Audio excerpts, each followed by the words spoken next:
Assalamualaikum warahmatullahi wabarakatuh. Halo semuanya, kami di sini akan membawakan materi mengenai enzim. Tapi sebelum itu kita kenalan dulu yuk. Kami dari jurusan Gizi Prodi Sarjana Terapan Gizi dan Diet Etika Poltekkes Kemenkes Makassar. Video ini kami buat untuk memenuhi tugas diskusi mata kuliah Biokimia Gizi. Nah, ada juga nama-nama kelompok kami. Yang pertama, Ananda Putri Rahayu S. Yang kedua, Anandia Aulia Faradiba Syukma Putri. Yang ketiga, Nazira Kolbi Hadrawi. Yang keempat, Nur Amalia. Yang kelima, Tiara Ayu Lestari. Dan yang terakhir ada Ulul Asmi. Karena kami sudah memperkenalkan diri, sekarang kita langsung masuk aja yuk ke materinya. Sebelum masuk lebih jauh, kita harus tahu dulu, sebenarnya apa sih enzim itu?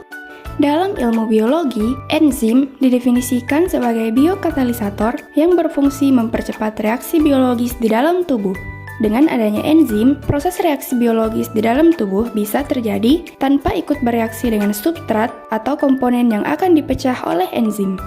Setelah kita mengetahui definisi dari enzim, sekarang mari kita lihat macam-macam enzim. Enzim sendiri terbagi menjadi 3 golongan, yaitu golongan karbohidrase, golongan protease, dan golongan esterase. Masing-masing golongan ini memiliki jenis enzim yang berbeda-beda.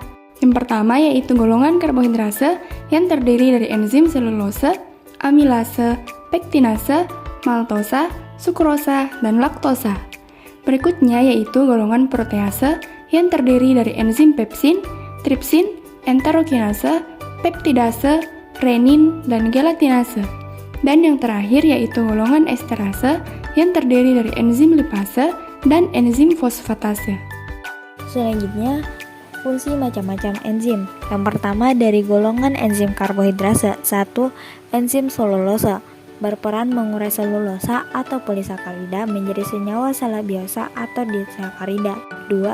Enzim amilase berperan mengurai amilum atau polisakarida menjadi senyawa maltosa yakni senyawa disakarida.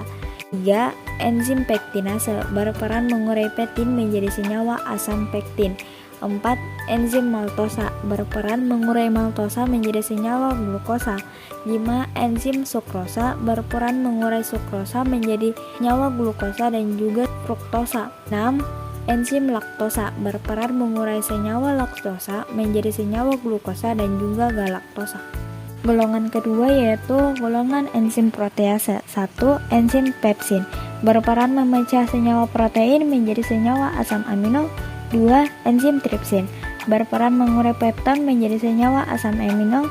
3. Enzim enterokinase berperan mengurai senyawa pepton menjadi senyawa asam amino. 4. Enzim peptidase berperan dalam mengurai senyawa peptide menjadi senyawa asam amino. 5. Enzim renin berperan sebagai pengurai senyawa kasein dan juga susu. 6. Enzim gelatinase berperan dalam mengurai senyawa gelatin. Terakhir, ada golongan enzim esterase. Yang pertama, enzim lipase berperan dalam mengurai lemak menjadi senyawa gliserol dan juga asam lemak. Yang kedua, enzim fosfatase berperan dalam mengurai suatu ester dan mendorong terjadinya pelepasan asam fosfat. Nah, setelah kita mengetahui definisi, macam-macam, dan juga fungsi dari enzim itu sendiri, sekarang kita akan membahas pembahasan terakhir kita yaitu tata nama enzim. Jadi langsung saja penamaan enzim itu terbagi menjadi 2 yaitu secara trivial dan juga sistematis. Secara trivial dapat diklasifikasikan berdasarkan pada substrat yang dikatalisis, produk yang terbentuk, substrat dan jenis mekanisme reaksi, produk yang disintesis, dan berdasarkan jenis reaksi umum yang dikatalisis dengan enzim.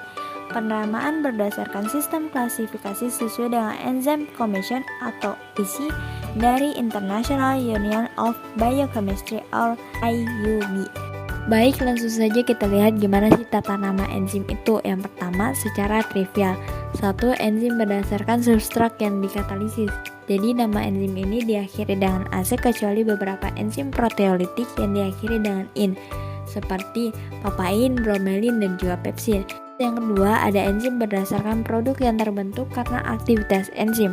Misalnya, sitrat sintase dengan produk reaksi yang terbentuk adalah sitrat. Yang ketiga, enzim berdasarkan substrat dan jenis reaksi yang terjadi. Enzim yang terlibat diberi nama pirufat dehidrogenase dan pirufat karboksilase. Yang keempat, ada enzim berdasarkan produk yang disintesis. Banyak enzim yang diberi nama berdasarkan produk yang terbentuk setelah reaksi katalisis. 5. Ada penamaan berdasarkan jenis atau reaksi yang dikatalisis tanpa substrat yang spesifik. Berdasarkan sifat reaksi tanpa menunjukkan substrat yang spesifik, yaitu enzim transport, hidrolisis, sintase, dan sebagainya. Tata nama enzim yang kedua secara sistematis. Setiap enzim dilengkapi dengan isi number sebanyak 4 digit yang dipisahkan dengan titik. Digit pertama menunjukkan kelas enzim, digit kedua dan ketiga menunjukkan subkelas, digit keempat menerangkan lebih spesifik, dan biasanya merupakan nomor list yang diberikan oleh Enzyme Commission. Gak terasa kita udah ada di ujung videonya nih teman-teman. Itulah tadi video kami mengenai enzim. Semoga video tersebut bisa bermanfaat untuk kita semua. Kami juga ingin mengucapkan terima kasih untuk semua yang telah menonton video kami. Terima kasih ya, dan sampai ketemu lagi.